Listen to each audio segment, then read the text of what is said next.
Welcome back to best seller Urdu novels. آج ہم پڑھنے جا رہے ہیں نمرہ احمد کے ناول مہر النساء کا 5واں حصہ۔ تو شروع کرتے ہیں۔ اس کا احساس جرم اسے چوکے لگاتا رہتا تھا، کیونکہ بنیادی طور پر وہ ایک مخلص لڑکی تھی، مگر اپنی نفسیاتی خواہشات کی تکمیل کے لیے وہ بہت آگے نکل چکی تھی۔ کتنی ہی دیر شیشی ہاتھ میں تھامے میں اسے دیکھتا رہا۔ میرے دماغ میں آندھیاں چل رہی تھی۔ 34 برس میں نے اس عورت سے محبت کی۔ 34 برس میں سمجھتا رہا کہ میری ماں مجھے چھوڑ سکتی ہے، منگیتر نائمہ بے وفائی کر سکتی ہے، مگر مومو کبھی ایسا نہیں کرے گی۔ اگر مجھ میں غیرت اور عقل ہوتی تو پچھلے 3-4 ہفتوں سے جو میرے گھر میں ہو رہا تھا وہ مجھے جھنجھوڑنے کے لیے کافی تھا۔ مومو کا سارم کے لیے التفات میری نگاہوں سے چھپا نہ تھا، مگر پھر بھی میں خود کو کوس کر اپنی شکی طبیعت کو مورد الزام ٹھہرا کر خاموش ہو جاتا تھا۔ مگر وہ شیشی، اس نے مجھ سے میرا سب کچھ چھین لیا تھا۔ بہت دیر میں دیوار کے سہارے ٹیک لگائے معاف ہوتے دماغ کے ساتھ کھڑا رہا۔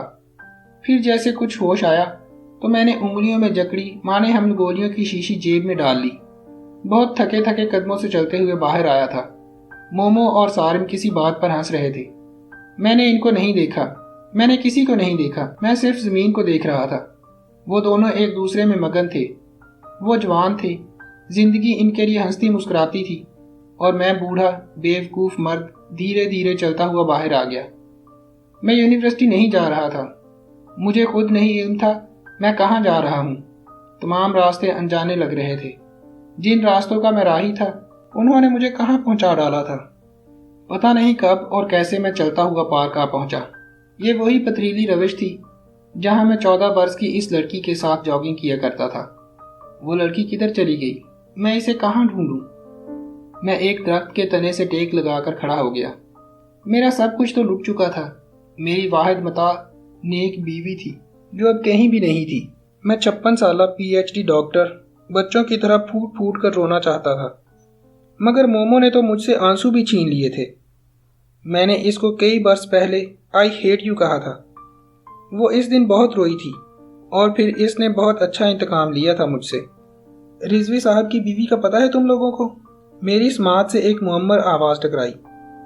جس درخت کے ساتھ میں کھڑا تھا اس کے پیچھے بینچ پر ہماری کالونی کے چند معمر ریٹائرڈ بوڑھے روز کی طرح گپ شپ کے لیے جمع تھے۔ میں درخت کی اوٹ میں تھا۔ ان کی ویسے بھی میری جانب پشت تھی۔ وہ میری موجودگی سے لا علم C5 والے رضوی صاحب کو ڈسکس کر رہے تھے۔ میری ذہنی کیفیت مجھے ان کی کوئی بات نہ سننے دیتی اگر میں عارف صاحب کا اگلا فقرہ نہ سنتا۔ ہاں بھائی، رضوی صاحب نے گھر سے نکال دیا ہے۔ جن دنوں وہ فیکٹری کے کام سے فیصلہ آباد گئے تھے ان کی بیوی ان کے دوست کے گھر آتی جاتی تھی۔ ان کے ڈرائیور نے رضوی صاحب کے آتے ہی بتا دیا۔ اب بتاؤ، کنوارے اکیلے رہنے والے مرد کے گھر میں بھلا اس عورت کا کیا کام؟ ہاں بھائی، دنیا بڑی فریبی ہے۔ شکلیں جتنی معصوم ہوتی ہیں کرتوت اتنے ہی گھناونے۔ اب یہ ڈاکٹر صاحب کی جوان بیوی کو ہی دیکھ لو۔ سبی صاحب کہہ رہے تھے اور مجھے لگا میں اگلا سانس نہیں لے سکوں گا۔ کون ڈاکٹر صاحب؟ عارف صاحب کو یاد نہیں تھا۔ C9 والے ڈاکٹر حسان، جنہوں نے اس عمر میں جوان لڑکی سے شادی کی تھی۔ بھئی ہم نے تو پہلے ہی کہہ دیا تھا ایسی غیر حقیقی اور غیر فطری شادیاں نہیں چلا کرتی۔ بوڑھا مرد جوان عورت کو نہیں سنبھال سکتا۔ مجھے لگ رہا تھا کوئی مجھے چوک پر کھڑا کر کے کوڑے مار رہا ہو۔ کیا ہوا حسان صاحب کی بیوی کو؟ وہ تو بڑی اچھی ہے۔ تمہاری بھابھی جب بیمار ہوئی تھی تو روز سوپ بنا کر بھیجا کرتی تھی۔ ارے یہ ایسی ہی ہوتی ہیں، سوپ بنا کر معصوم ادائیں دکھا کر اپنے جال میں پھنسانے والی۔ دیکھتے نہیں ہو کیسے ہاتھ میں ہاتھ ڈالے اس ولایت والے کزن کے ساتھ ادھر پھر رہی ہوتی ہیں۔ ہم آنکھیں رکھتے ہیں میاں، کوئی بچے نہیں ہیں۔ سبی صاحب کے الفاظ مجھے چھلنی کر رہے تھے۔ میرا رواں رواں زخمی ہو چکا تھا۔ صحیح کہتے ہو سبی، محبت بے غیرت اور بیوقوف بنا دیتی ہے۔ یہ انتہا تھی، میں اس سے آگے نہیں سن سکتا تھا۔ میں بیوقوف تھا، میں بوڑھا تھا، مگر میں بے غیرت نہیں تھا۔ جس کو میں مفروضہ سمجھتا تھا وہ چوک میں بیٹھے لوگوں کے لیے گوسپ بن چکا تھا۔ میرے اندر کا مرد جاگ اٹھا تھا۔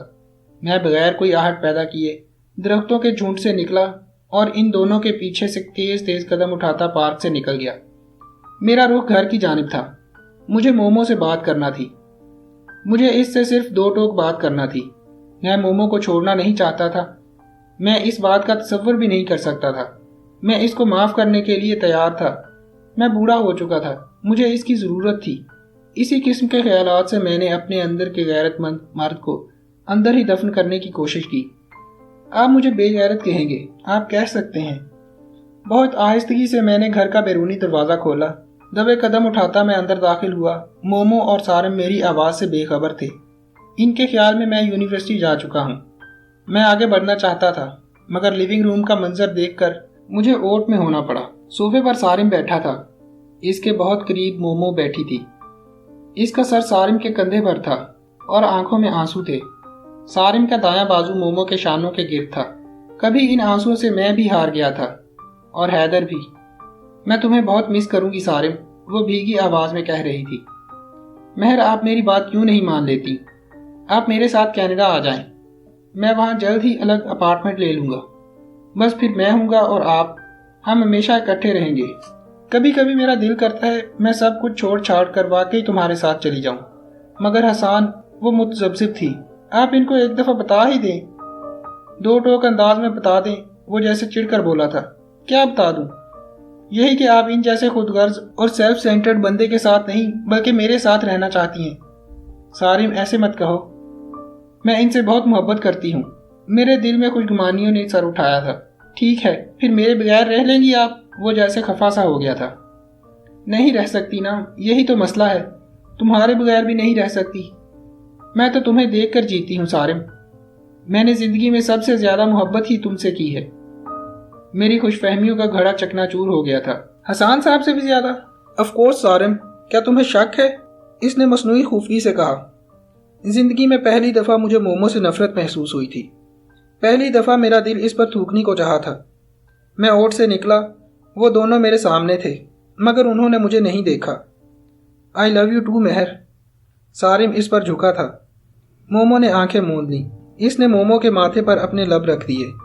میں نے بھی اس دنیا میں سب سے زیادہ آپ سے محبت کی ہے، میں آپ کے بغیر نہیں رہ سکتا۔ وہ اس پر جھکا نہایت جذب کے عالم میں کہہ رہا تھا۔ تو پھر لے جاؤ اپنی مہر کو۔ ان دونوں کے بالکل سامنے آ کر میں بلند آواز میں بولا تھا۔ کرانٹ کھا کر مومو اس سے علیحدہ ہوئی تھی۔ حسان آپ، وہ کھڑی ہو گئی۔ اس کے چہرے کا رنگ اڑ چکا تھا۔ میں نے گہری نگاہوں سے اسے دیکھا۔ اس نے بے اختیار کندھے پر آیا دوپٹہ درست کیا، پھر قدرے گھبرا کر چہرے پر بکھرے بال سمیٹنے لگی۔ اس کی انگلیاں کپکپا رہی تھیں۔ تم اس کے بغیر نہیں رہ سکتی، پھر چلی کیوں نہیں جاتی؟ میں ایک دم آگے بڑھا تھا۔ اس نے نگاہیں اٹھا کر مجھے دیکھا، پھر جیسے جبرن مسکرائی۔ آپ کب آئے؟ یونیورسٹی نہیں کہ جلدی آ گئے ہیں نا؟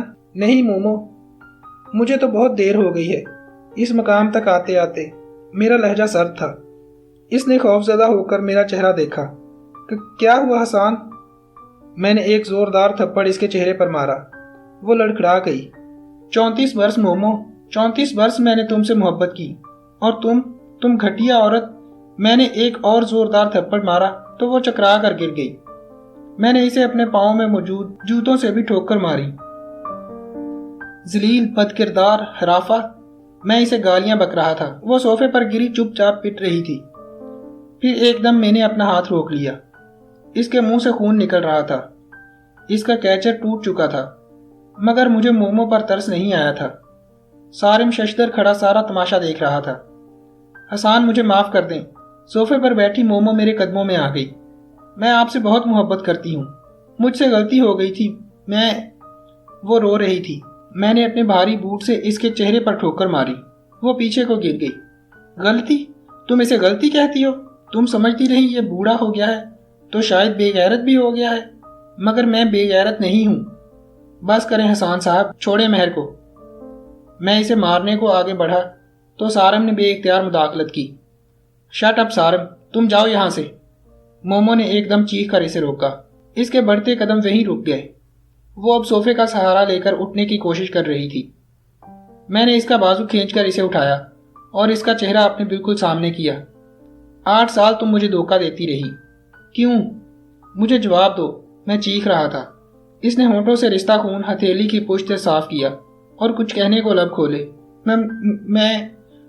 وہ کچھ کہنے ہی لگی تھی کہ میں نے جیب میں ہاتھ ڈال کر دوائی کی وہ شیشی نکال کر اس کے سامنے کی۔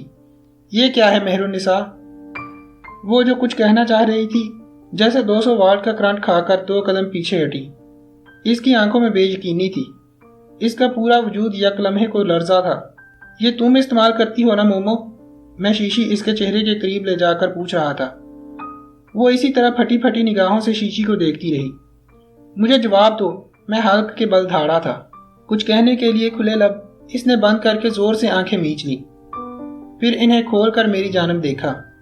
اس لمحے میرے ذہن میں خیال آیا تھا کہ شاید وہ شیشی کسی اور کی ہو۔ مومو ڈاکٹر تھی، اس نے کسی کو دینی ہوگی۔ شاید میں بالکل غلط ہوں، کاش ایسا ہو جائے، کاش مومو کہہ دے کہ یہ کسی اور کی ہے۔ مجھے ٹھیک ٹھیک بتاؤ مومو، یہ تم استعمال کرتی ہو؟ اس نے بہت بے بسی سے میری جانب دیکھا اور پھر میری مومو نے اس بات میں سر ہلا دیا۔ میں نے زور سے شیشی دیوار پر دے ماری، میرا سب کچھ جل کر ختم ہو چکا تھا۔ چلی جاؤ تم یہاں سے، دفع ہو جاؤ میرے گھر سے۔ میں نے اس کو بازو سے پکڑا اور گھسیٹتا ہوا دروازے تک لے آیا۔ اس کے ہونٹوں کے کنارے سے خون رس رہا تھا، چہرہ متورم اور آنکھیں سوجی ہوئی تھی۔ وہ چپ تھی، بالکل چپ۔ میں نے تم سے محبت کی، بے پناہ محبت کی، مگر تم بد کردار عورت، تم نفسیاتی مریض، تم نے میرا مان توڑ دیا۔ مومو نکل جاؤ میرے گھر سے، دفع ہو جاؤ میری نظروں کے سامنے سے۔ میں نے بیرونی دروازہ کھول کر اسے باہر دھکا دینا چاہا۔ نہیں، وہ ایک دم چیخی تھی، یہ میرا گھر ہے، میں نہیں جاؤں گی۔ اس کی آنکھوں سے آنسو نکل رہے تھے۔ اس نے اپنی انگلیوں سے دروازے کی چوکھٹ تھام لی۔ یہ تمہارا گھر نہیں ہے، میں وحشیانہ انداز میں اسے باہر دھکیل رہا تھا۔ وہ میرے تھپڑوں کی تاب نہ لاتے ہوئے وہی زمین پر بیٹھی چلی گئی۔ دروازے کا کنارہ ابھی تک اس کے ہاتھ میں تھا۔ میں آپ کی بیوی ہوں، مجھے ایک دفعہ۔ وہ روتے ہوئے کچھ کہنا چاہ رہی تھی۔ شٹ اپ، میں نے اسے اپنے بوٹ کی ایک اور ٹھوکر مار دی۔ میرا اب تم سے کوئی رشتہ نہیں ہے۔ میں نے زور سے دروازہ بند کرنا چاہا، اس کی انگلیاں درمیان میں آ کر کچلی گئیں، ان سے خون نکل کر وہیں چوکھٹ پر گرتا رہا۔ میں نے دروازہ کھول کر اس کے خون آلود ہاتھ وہاں سے ہٹانے چاہے۔ وہ دروازے کو پکڑے بیٹھی تھی جبکہ میں اسے دھکیل رہا تھا۔ اس کی پنک گھڑی اسی کشمکش میں وہاں گر گئی۔ اس گھر سے اب تمہارا کوئی تعلق نہیں رہا، دفع ہو جاؤ تم یہاں سے۔ اس کے ہاتھ چھڑانے کی کوشش میں میرے اپنے ہاتھ خون آلود ہو چکے تھے۔ نہیں، آپ ایسے نہیں کر سکتے۔ 34 برس کا تعلق یوں ختم نہیں کر سکتے۔ 34 برس کا تعلق یوں ختم نہیں کر سکتے حسان۔ آپ نہیں۔ وہ دروازہ پکڑ کر رونے لگی تھی۔ یہ خیال تمہیں اس وقت نہیں آیا جب تم میرے گھر میں میری ناک کے نیچے اپنے کزن سے افیئر چلا رہی تھی، جب میری غیر موجودگی میں تم مجھ سے بے وفائی کر رہی تھی، تب تمہیں اس 34 برس کے تعلق کا خیال نہیں آیا؟ میں بھڑک اٹھا تھا۔ یکدم مومو نے دروازے کی دہلیز چھوڑ دی۔ وہ صرف اور صرف مجھے دیکھ رہی تھی۔ اس کی نگاہیں جیسے پتھر کی ہو گئی تھیں۔ وہ بالکل ساکت ہو چکی تھی۔ کیا کہا آپ نے؟ اس نے بے یقینی سے پوچھا تھا۔ تم کیا سمجھتی تھی مجھے پتہ نہیں چلے گا؟ تم میرے گھر میں ایک غیر مرد کے ساتھ افیئر چلاتی رہو گی اور میں بوڑھا اور بے غیرت بن کر تماشا دیکھتا رہوں گا؟ تم جھوٹی بد کردار ذلیل عورت۔ بولتے بولتے میرا سانس پھول گیا تھا۔ اسی لمحے مومو زمین سے اٹھ کھڑی ہوئی۔ اس کی انگلیوں سے خون رس رہا تھا مگر اس کو درد نہیں ہو رہا تھا۔ وہ مجھے دیکھ رہی تھی، میری آنکھوں میں دیکھ رہی تھی۔ میں جھوٹی ہوں، میں بد کردار ہوں۔ ہاں، میں جھوٹی اور بد کردار ہوں۔ میں آپ کے گھر میں اپنے کزن کے ساتھ افیئر چلاتی رہی ہوں۔ ہاں، میں بہت بری ہوں۔ ایک دفعہ آپ نے کہا تھا نا، تم نادان ہو۔ پاپا نے بھی یہی کہا تھا۔ آپ دونوں نے درست کہا تھا۔ ہاں، میں نادان تھی، پاگل تھی، بیوقوف تھی جو 34 برس آپ سے محبت کرتی رہی۔ وہ مجھے دیکھتے ہوئے پیچھے ہٹی۔ سارم تو پہلے ہی باہر جا چکا تھا۔ میں اس سے آگے بولنے کی ہمت مومو میں نہیں تھی۔ وہ کب لڑائی جھگڑوں میں بولا کرتی تھی۔ لب بھینچ کر وہ اپنے خون آلود ہاتھ لیے بھاگتی ہوئی سارم کے پاس چلی گئی۔ میں نے دروازہ بند کر دیا۔ میاں بیوی کے درمیان اصل رشتہ اعتبار اور اعتماد کا ہی تو ہوتا ہے۔ ہمارے درمیان وہ دونوں ختم ہو چکے تھے۔ میری مومو اپنی بد کرداری، اپنے جھوٹ کا اقرار کر کے میرے گھر سے ہمیشہ ہمیشہ کے لیے جا چکی تھی۔ مومو ایک دفعہ پھر میری زندگی سے چلی گئی تو میں زندگی کو 8 برس پہلے کی سٹیج پر لے آیا۔ فرق صرف یہی تھا کہ اب مجھے مومو کا انتظار نہیں تھا، اسی لیے میں نے آرٹ اکیڈمی بند کر دی اور اپنا خرچ صرف یونیورسٹی سے چلانے لگا۔ وہ گئی تو میرا گھر ایک دفعہ پھر ویران ہو گیا۔ میری ہر شے بے ترتیب ہو گئی، کوئی چیز بھی نہیں ملتی تھی۔ میں نے بالآخر ایک لڑکے کو ملازم رکھ لیا۔ اس ملازم لڑکے نبیل کو میں نے کہہ رکھا تھا کہ وہ مجھے ناشتے میں تلا ہوا انڈا اور کافی نہیں دے گا، نہ ہی وہ لیونگ روم میں انڈور پلانٹس رکھے گا۔ مومو کے تمام پودے میں نے اپنے گھر سے باہر نکال دیے تھے۔ جس صبح وہ میرے گھر سے گئی تھی، اسی شام میں نے اس کا تمام سامان، کپڑے، جوتے، پاسپورٹ وغیرہ بیگ میں ڈال کر حیدر کے گھر پہنچا دیا تھا۔ یہ کام میں نے خود نہیں کیا تھا، بلکہ ایک ملازم کی مدد لی تھی۔ ہر روز صفائی کرتے وقت نبیل دروازے کی چوکھٹ پر لگے سیاہی مائل سرخ دبوں کو صاف کرنے کی ناکام کوشش کرتا تھا۔ وہ دبے صاف نہیں ہوتے تھے۔ مومو اپنی یادیں میرے گھر میں بکھیر کر چلی گئی تھی۔ تو یہ تھی میری کہانی، ایک بے وفا ماں سے شروع ہو کر بے وفا بیوی پر ختم ہونے والی داستان۔ مومو کے جانے کے 4.5 برس بعد، یعنی کل شام میں کینیڈا آیا ہوں۔ مجھے یہاں ایک دنیا آرٹ کے سیمینار میں شرکت کرنا تھی، ایک جگہ لیکچر دینا تھا، اور بس میری کل صبح واپسی ہے۔ کل کی پوری شام سیمینار میں گزر گئی۔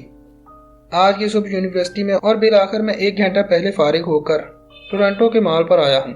مال کے ایک قدرے مہنگے سے اسٹور سے کچھ شاپنگ کرنے کے لیے میں وہاں گیا تھا۔ پتہ نہیں کیوں ٹورنٹو کی سڑکوں میں پھرتے ہوئے مجھے لگتا تھا کہ میں سرے راہ مومو سے ٹکرا جاؤں گا۔ وہ رہتی بھی ڈاؤن ٹاؤن کے قریب ہی تھی۔ اگر اس نے الگ گھر لے لیا ہو تو الگ بات تھی، مگر سبین کا گھر یہیں آس پاس ہی ہوتا تھا، اور مجھے یقین تھا کہ مومو سارم کے ساتھ چلی آئی تھی۔ ایک گارمنٹس شاپ سے لیدر جیکٹ پسند کرتے ہوئے میں مسلسل اطراف میں دیکھ رہا تھا، مگر مومو وہاں کہیں نہیں تھی۔ بالآخر میں اپنی جیکٹ کی جانب متوجہ ہو گیا۔ جس لمحے میں کاؤنٹر پر کھڑا پیمنٹ کر رہا تھا، مجھے اپنے دائیں جانب ایک شناسا چہرہ دکھائی دیا۔ وہ مومو نہیں تھی، وہ سارم تھا۔ وہ بھی اپنے لیے جیکٹ پسند کر رہا تھا۔ وہ پہلے سے زیادہ بڑا اور ہینڈسم ہو گیا تھا۔ اس نے چھوٹی سی داڑھی بطور فیشن رکھی ہوئی تھی۔ اس کا قد اور بھی لمبا ہو گیا تھا۔ کتنے ہی لمحے میں سارم کو دیکھتا رہا۔ وہ چیونگم چباتے ہوئے جیکٹ کو الٹ پلٹ کر دیکھ رہا تھا۔ تب مجھے احساس ہوا کہ اس کے ساتھ ایک لڑکی بھی ہے، اور وہ لڑکی مومو نہیں تھی۔ وہ شکل سے ایشین لگتی تھی، مگر شاید پلی بڑی وہی تھی۔ مجھے بہرحال سارم کو کسی اور لڑکی کے ساتھ دیکھ کر جھٹکا لگا تھا۔ جیکٹ کی پیمنٹ کر کے سارم اپنا شاپر تھامے کسی بات پر ہنستے ہوئے اس لڑکی کے ہمراہ باہر نکلنے ہی لگا تھا کہ دفعتاً اس کی نگاہ مجھ پر پڑی۔ اس کی ہنسی رک گئی۔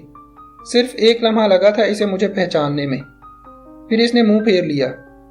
سارم اپنی انا عزت نفس کو پسے پشت ڈال کر میں نے اسے پکارا تھا۔ اس نے چہرہ میری جانب کیا۔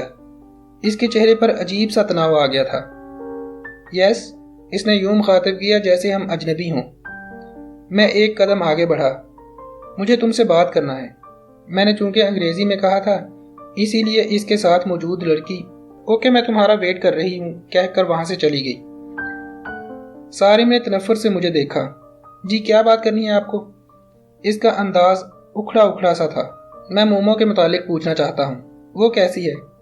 ہم دونوں ایک ساتھ شاپ سے باہر نکلے تھے۔ وہ میری جانب دیکھنے کی بجائے ادھر ادھر دیکھ رہا تھا۔ کیسا ہونا چاہیے؟ اس نے الٹا مجھ سے پوچھا۔ ہم دونوں روڈ کے کنارے پر کھڑے تھے۔ شادی کر لی اس نے؟ شاید نہیں کی، کیونکہ تمہارے ساتھ تو کوئی اور لڑکی ہے، میں نے طنز کیا۔ اس نے چہرہ میری جانب کیا۔ وہ میری منگیتر ہے زیب۔ زبردست سارم، بہت اچھا۔ میرا گھر برباد کر کے تم نے منگنی رچا لی کسی اور سے؟ تمہارے لیے مومو نے مجھے چھوڑا، اور تم؟ مجھے اس پر شدید غصہ آیا تھا۔ سب سے پہلے تو حسان صاحب آپ اپنی یہ غلط فہمی دور کر لیں کہ مہر نے آپ کو چھوڑا تھا۔ انہوں نے آپ کو چھوڑا نہیں تھا، آپ نے ان کو گھر سے دھکے دے کر نکالا تھا۔ اور دوسری بات، وہ سرد اور کٹیلے لہجے میں کہہ رہا تھا، مجھے اپنے گھر کی بربادی کا ذمہ دار نہ ٹھہرائیں۔ آپ نے خود اپنا گھر برباد کیا تھا۔ میں نے بے یقینی سے اپنی جانب اشارہ کیا۔ میں نے اپنا گھر برباد کیا تھا یا تم نے؟ آپ نے اپنے ہاتھوں سے اپنے گھر کو آگ لگائی تھی، وہ بڑے سکون سے کہہ رہا تھا۔ اور تمہارا کوئی دوش نہیں؟ اس نے ایک جھٹکے سے میری جانب دیکھا۔ کیوں؟ میں نے کیا کیا ہے؟ تم نے میری بیوی کے ساتھ میرے گھر میں افیئر چلایا۔ سارم، تم نے میری اس بیوی کو مجھ سے چھین لیا جس سے میں نے 34 برس محبت کی تھی، اور تم کہتے ہو تم نے کیا کیا ہے؟ شدت ضبط سے میری آواز کپکپا رہی تھی۔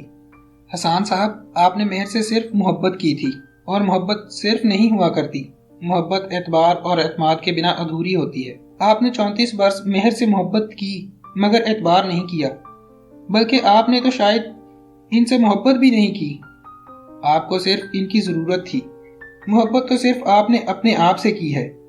آپ ایک خود غرض، سیلف سینٹرڈ اور خود پسند انسان ہیں۔ آپ کو ہمیشہ سے اپنا مفاد عزیز رہا ہے۔ اور مہر، حسان صاحب، آپ 34 برس اس عورت کو نہ سمجھ سکے۔ آپ جانتے ہیں مہر کون تھی؟ آپ نہیں جانتے۔ آپ تو کچھ بھی نہیں جانتے۔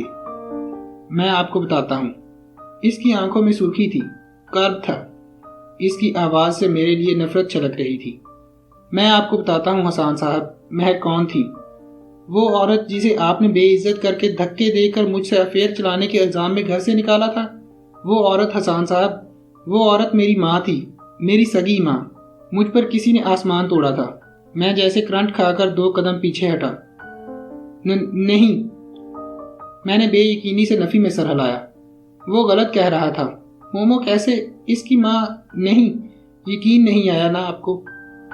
کیسے یقین آ سکتا ہے آپ کو؟ آپ تو اپنے شک میں بہت دور تک نکل چکے ہیں۔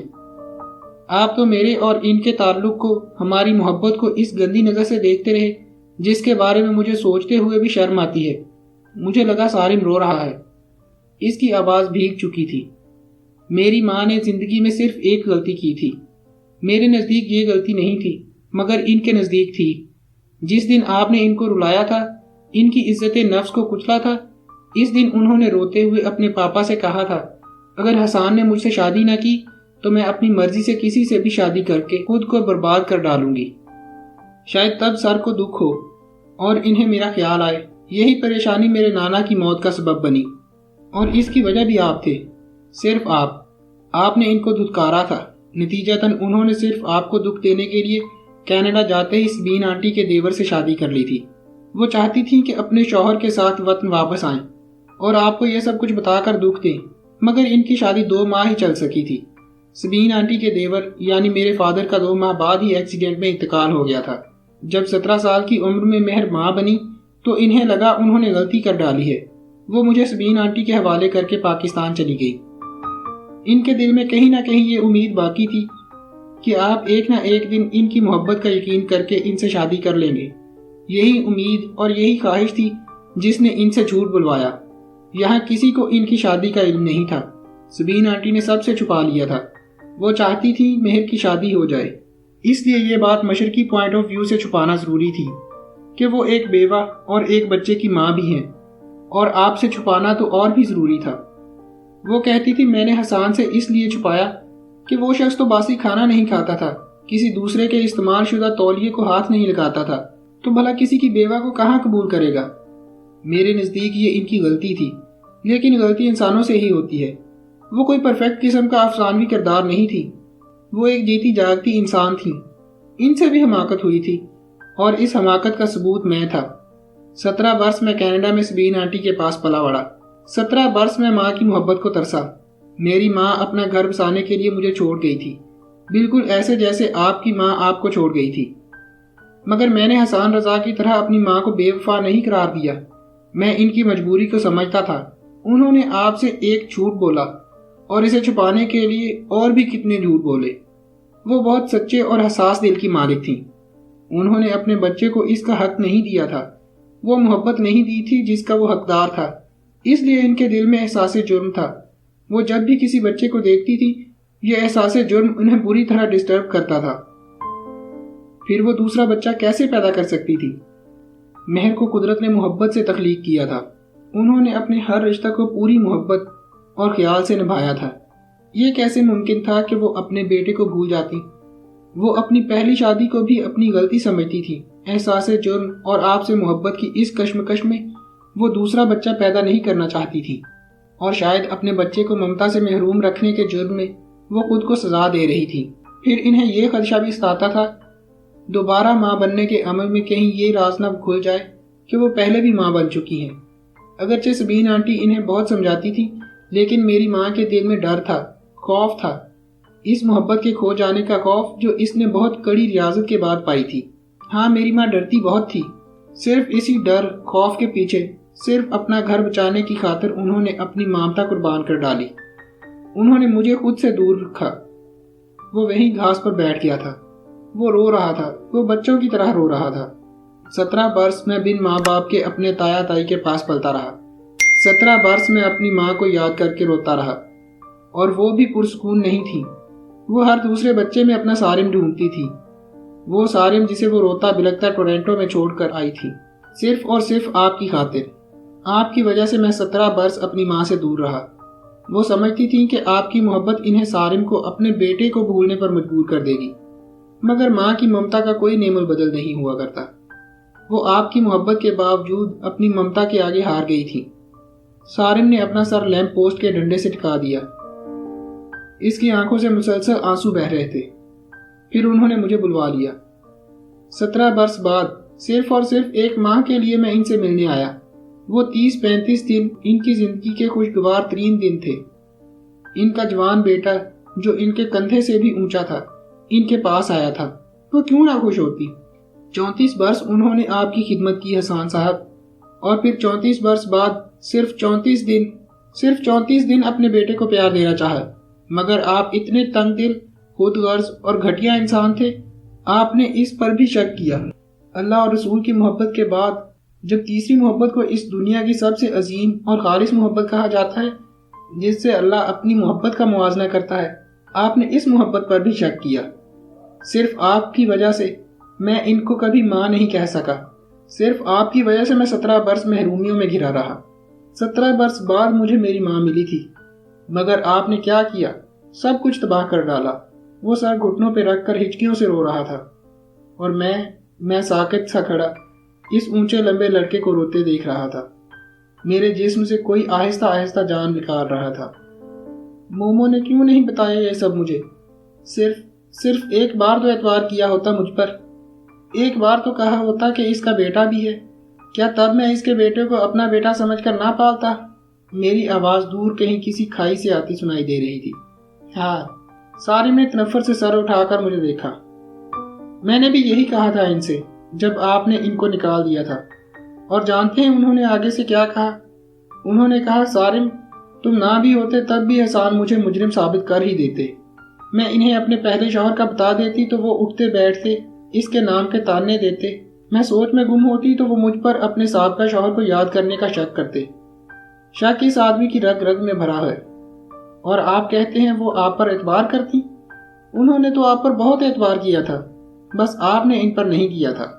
جس دن آپ نے ان کو اپنے گھر سے نکالا تھا، اس رات وہ میرے کندھے سے لگ کر بہت روئی تھی، اور میں ان کے ساتھ رویا تھا۔ وہ بار بار مجھ سے کہتی تھی، سارم مجھے جگا دو، میں نے شاید کوئی خواب دیکھا ہے۔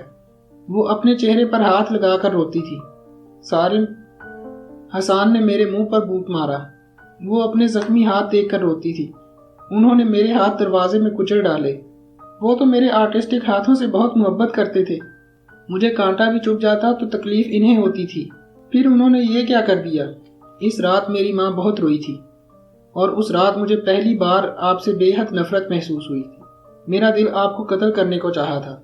سارم روتے ہوئے، بچوں کی طرح روتے ہوئے کہہ رہا تھا، اور کوئی مجھے 2 دھاری تلوار سے ذبح کر رہا تھا۔